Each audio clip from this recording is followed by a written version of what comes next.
கோவை மாவட்ட ஆட்சியர் அலுவலக கூட்டரங்கில் ஆதிதிராவிடர் மற்றும் பழங்குடியினர் நல ஆணையம் சார்பில் கள ஆய்வுக் கூட்டம் நடைபெற்றது. ஆணைய தலைவர் நீதியரசர் தமிழ்வாணன் தலைமையில் நடைபெற்ற இந்த ஆய்வுக் கூட்டத்தில் மாவட்ட ஆட்சியர் பவன்குமார், மாநகராட்சி ஆணையர் சிவகுரு பிரபாகரன், காவல் ஆணையர் சரவணசுந்தர் உள்ளிட்ட அனைத்து துறை அதிகாரிகள் கலந்து கொண்டனர். இந்த கூட்டத்தில் அரசு திட்டங்கள் மாவட்டத்தில் முழுமையாக செயல்படுத்தப்பட்டுள்ளதா, எந்த அளவுக்கு செயல்பாட்டில் உள்ளது என்பது குறித்து அதிகாரிகளுடன் ஆணைய தலைவர் தமிழ்வாணன் கேட்டறிந்தார். தொடர்ந்து ஆதிதிராவிட மற்றும் பழங்குடி பொதுமக்கள் அமைப்பினர் தங்களது பிரச்சினைகள், கோரிக்கைகள் குறித்து மனு அளித்தனர்.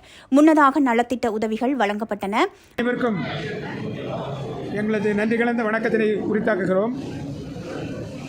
இன்றைக்கு கள ஆய்வு கூட்டம் நடத்துவதற்காக தமிழ்நாடு மாநில ஆதிதிராவிடர் மற்றும் பழங்குடியினர் ஆணையத்திலிருந்து அதன் தலைவர் என்ற முறையில் நானும் 4 உறுப்பினர்களும் வந்திருக்கிறோம். இங்கு நாங்கள் ஆய்வு நடத்தியதில் இம்மாவட்ட ஆட்சி நிர்வாகம் சிறப்பான முறையில் நடைபெற்று வருகிறது என்பது தெரிகிறது. ஆனாலும் பலவற்றை இன்னும் செய்ய வேண்டி இருக்கிறது. நேற்றைய தினமே உறுப்பினர்கள் இங்கே வந்துவிட்டார்கள். அவர்கள் நேரடியாக பல இடங்களுக்கு சென்றிருக்கிறார்கள். அதனுடைய தாக்கமும் இங்கே உள்ளது. தாக்கம் என்று சொன்னால், ஆதிதிராவிட மாணவியர் இல்லத்துக்கு சென்றிருக்கிறார்கள். அங்கே சில வசதிகள் இல்லை, அவையெல்லாம் உடனடியாக செய்து கொடுக்கப்பட்டிருக்கிறது. அதுபோலவே சில குடியிருப்பு வீடுகளுக்கு சென்றிருக்கிறார்கள். அந்த குடியிருப்பு வீடுகளுக்கு பல அடுக்கு மாடி குடியிருப்புகள், தரையிலிருந்து தண்ணீரை கொண்டு செல்வது மிகவும் சிரமமாகிறது. தண்ணீர் என்றால் குடிநீர். அதற்கு உடனடியாக 3 லட்சத்தை செலவு செய்து நிவர்த்தி செய்திருக்கிறார்கள். அதற்கு 2-3 கோடி தேவைப்படுகிறது. அதனையும் உடனடியாக செய்து கொடுப்பதாக மாவட்ட ஆட்சியர் உறுதியளித்திருக்கிறார்கள். இதுபோன்று சுமார் 2000 வீடுகள், மேலும் பட்டா நிலம் கோரியிருக்கிறார்கள். இது ஒரு அடிப்படை உரிமை. அதனை செய்து தருவதற்கும் மாவட்ட ஆட்சியர் அவர்கள் உறுதியளித்திருக்கிறார்கள். இங்கு ஏகப்பட்ட மனுக்கள் பெறப்பட்டிருக்கின்றன. எல்லாம் அடிப்படை தேவைகளுக்கான மனுக்கள். அவற்றை செய்து கொடுப்பதற்கும் மாவட்ட ஆட்சியர் நிர்வாகமும் அரசும் தயாராக உள்ளது. நாங்களும் அதற்கான ஆலோசனை உரையை வழங்குவோம், பரிந்துரை செய்வோம். நிச்சயமாக அவையும் செய்து கொடுக்கப்படும். பகுதியில் வந்து பட்டா கொடுத்துருக்காங்க. கடந்த 20 ஆண்டுகளுக்கு முன்னாடி கொடுத்துருக்காங்க. 3 வருஷத்துக்கு ஒருக்கா பட்டாவை கேன்சல் பண்ணிட்டு புதுசாக இன்னொரு ஆள் கொடுத்துருக்காங்க. அந்த இடப்பகுதியை வந்து அளந்தே கொடுக்கல. அளந்தே கொடுக்காம பட்டா வந்து கேன்சல் பண்ணி கிட்டத்தட்ட ஒரே ஒரு இடத்துக்கு 3 பேருக்கு பட்டா கொடுத்துருக்காங்க. அப்படி தொடர்ச்சியாக அதே மாதிரி ஒரு சூழ்நிலை இப்போ இங்கே கோயம்புத்தூரில் வந்து கூடலூர் பஞ்சாயத்து பகுதியில் நடந்துருக்கு. அது நிறைய இடங்களில் இதே மாதிரி இந்த பிரச்சனைகள் இருக்குது. பட்டா இருகூர் பகுதியிலையும் பட்டா கொடுத்தாங்க. 20 ஆண்டுகளுக்கு முன்னாடி கொடுத்துருக்காங்க. 180 பேருக்கு 7 ஏக்கரில் கொடுத்துருக்காங்க. கொடுத்த இடத்துல வந்து அவங்களுக்கு அளந்து கொடுக்காம கேன்சல் பண்ணுறாங்க. இது ஒரு முக்கியமான கேள்வி. தமிழ்நாடு புறவும் இந்த பிரச்சனை உள்ளது. அது என்னவென்று சொன்னால், பட்டா கொடுக்கிறார்கள், உடனே அதை இயர்மார்க் செய்து அவரிடம் ஒப்படைக்க வேண்டும். ஒப்படைக்கணும், அதுக்கு போகிறதுக்கு வழி வேணும், சாலை வசதி. இன்னொன்று, அவங்களுக்கு இந்த 4 எல்லைகள் தொழில், அந்த 4 எல்லை விவரங்கள் கொடுத்து ஒப்படைக்கப்பட வேண்டும். அப்படி ஒப்படைக்கப்பட வேண்டும் நாளடைவில் என்னாவது வேறு நபர் கொடுக்கிறார்கள். அதில் பல குளறுபடிகள் ஏற்படுகின்றன. இதை தவிர்க்க வேண்டும் என்றால் மாவட்ட ஆட்சியர் அவர்கள் பட்டா கொடுக்கின்ற போது அதை நிலத்தை வரையறை செய்து அவரிடம் ஒப்படைக்க செய்ய வேண்டும். இப்படி செய்து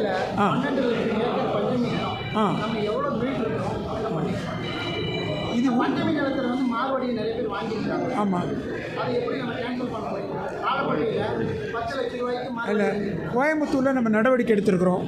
சில இடங்களில் பஞ்சமி நிலம் எது என்று அடையாளம் காண முடியவில்லை. அதற்கான அடையாளம் கிடைக்குமானால் நிச்சயமாக நம்ம நடவடிக்கை எடுப்போம். இப்போ நீங்கள் வந்து மார்வாடி சிலர் வாங்கியிருக்காங்க. நீங்கள் பட்டா நிலத்தை கூட இதுபோல் தவறாக சில கிரைய பத்திரங்களை எழுதி சில கிரயங்கள் நடக்கின்றன.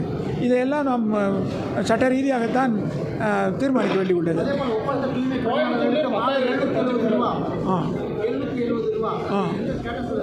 என்னங்க, தினக்கூலி வந்து 770 ரூபா ஃபிக்ஸ் பண்ணியிருக்காங்க மாவட்ட ஆட்சியர் வந்து. இப்போ 681 ரூபா தான் கொடுத்துருக்காங்க தூய்மை பணியாளர்களுக்கு. அந்த தூய்மை பணியாளர்களுக்கு இஎஸ்ஐ என்ன பண்ணுறாங்க, இஎஸ்ஐ வந்து இவங்ககிட்டவும் பணம் எடுக்கிறாங்க, ஒப்பந்ததாரர்கிட்டவும் பணம் எடுக்கிறாங்க. ஒரே தொழிலாளிக்கு 2 பேர்கிட்டவும் பணம் எடுக்கிற சூழ்நிலை இங்கே இருக்குது கோயம்புத்தூரில். இது வந்து ஒரு அரசே தெரிஞ்ச ஒரு மோசடி பண்ணுற மாதிரி இருக்குது. ஆணையத்தில் இருந்து வரைக்கும் எந்த நடவடிக்கை எடுக்கல அப்படிங்கிற குற்றச்சாட்டு ஆணையத்துக்கு மேலே இருக்கு.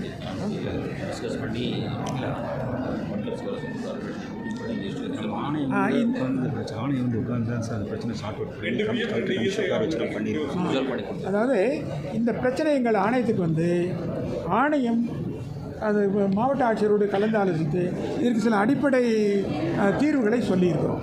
அரசாங்கத்தின் மூலம் இது தீர்வு காணப்படும். ஏனென்று சொன்னால் இது ஒரு சிறிய பிரச்சனை இல்லை, கொள்கை பிரச்சனைங்கிற மாதிரி போகும். எப்படி இருந்தாலும் இதுக்கு தீர்வு காணப்படும். அதாவது மாவட்ட ஆட்சியர் அரசாங்கத்துடன் நாங்கள் பேசி அதற்கான தீர்வினை நிச்சயமாக காண்போம். இல்லை, 4 பேர் 3 பேர் சொல்லுங்கள் ஒவ்வொருத்தங்களும். சொல்லுங்கள். நவமலை பகுதியில் வந்து இருக்கக்கூடிய பழங்குடியின மக்கள் வந்து அவங்களுடைய நிலத்தை அங்கே டேம் கட்டும்போது கொடுத்துருக்காங்க. அவங்களுக்கு வந்து நீரோடை பகுதியில் அவங்க குடியிருக்காங்க. சரி. அவர்களுக்கு மழை காலங்களில் வந்து அதிகமாக வெள்ளம் வந்துச்சுன்னா அது ஒரு 20-25 குடும்பங்கள் வசிக்க முடியாத சூழ்நிலை இருக்குது.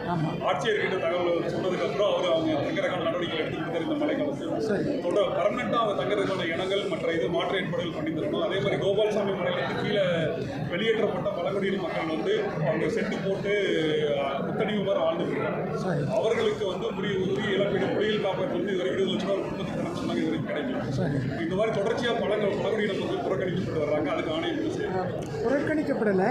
அது நீங்கள் சொல்கிற மாதிரி ஒரு கவனக்குறைவினால் அது தீர்மானிக்கப்படலை. ஆனால் அது விரைவில் தீர்மானிக்கப்படும். நேற்று சொன்னதுக்கே உடனே பட்டாலாம் கொடுத்துருக்கலாம். ஆட்சியரோட நாலேஜ் வந்ததுக்கப்புறம் அவர் ஆக்ஷன் எடுக்கிறாரு. ஆமாம், பர்மனெண்ட் ஆக்ஷன் நிச்சயமாக எடுக்கும். பர்மனெண்ட் ஆக்ஷன் எடுக்கும். நீங்கள் எதுவும் கேள்வி கேட்டீங்க? தாழ்த்தப்பட்டல பட்டியலிடம்.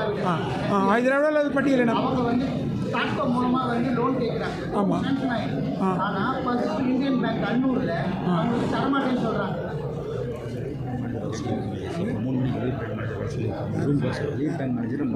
இங்கே லீட் பேங்க் மேனேஜரை வர சொல்லியிருக்கோம். அவங்கள்ட்ட நாங்கள் டிஸ்கஸ் பண்ணி என்ன பிரச்சனைங்கிறது கேட்போம். அதுக்கான தீர்வுகளை நம்ம செய்வோம். அதே போல் ஜல்ஜீவன் திட்டத்தில் கொஞ்சம் இருங்க. ஜல்ஜீவன் திட்டத்தில் ஒவ்வொருத்தருக்கும் குடி தண்ணீர் வேணும்.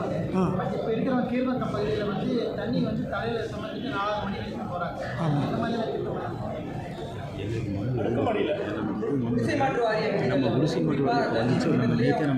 இல்லை, குடிசை மாற்று வாரியத்திலேருந்து சில பிரச்சனைகள் வந்தது, மனு மூலமாக கொடுத்துருந்தாங்க. அதுக்கு நம்ம உடனடியாக தீர்வு கண்டிருக்கோம்.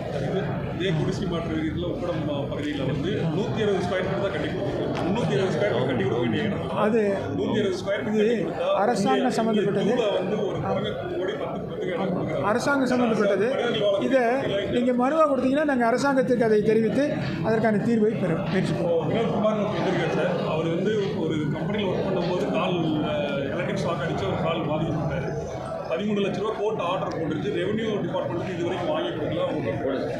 எங்களுக்கு மனு வந்துச்சுன்னா அதே போல் இஎஸ்ஐ ஜிஹெச்சில் வந்து போராட்டம் பண்ணதுனால 20 பேர் இஎஸ்ஐ வர சொல்லியிருக்கோம். அதை நம்ம பேசுவோம். அவங்கள வர சொல்லியிருக்கோம். நாங்கள் கோயம்புத்தூர் ஜிஹெச்சில் வந்து ஒப்பந்த அந்த பணிபுரியுடைய தூய்மை பணியாளர்கள் வந்து கான்ட்ராக்ட் பேஸில் தான் பண்ணிட்டு இருக்காங்க. சரி. அந்த கான்ட்ராக்ட் பேஸில் வேலைக்கு எடுக்கணும் அப்படின்னா 20,000 ரூபா கமிஷன் வந்து அங்கே இருக்கிற கிறிஸ்டின் கம்பெனிக்கும் ஆரம்பமும் கொடுத்தா தான் கிடைக்கும் ஒரு சூழ்நிலை. இதை நம்ம கவனிப்போம். இது வந்து சீரியஸான மேட்ரு.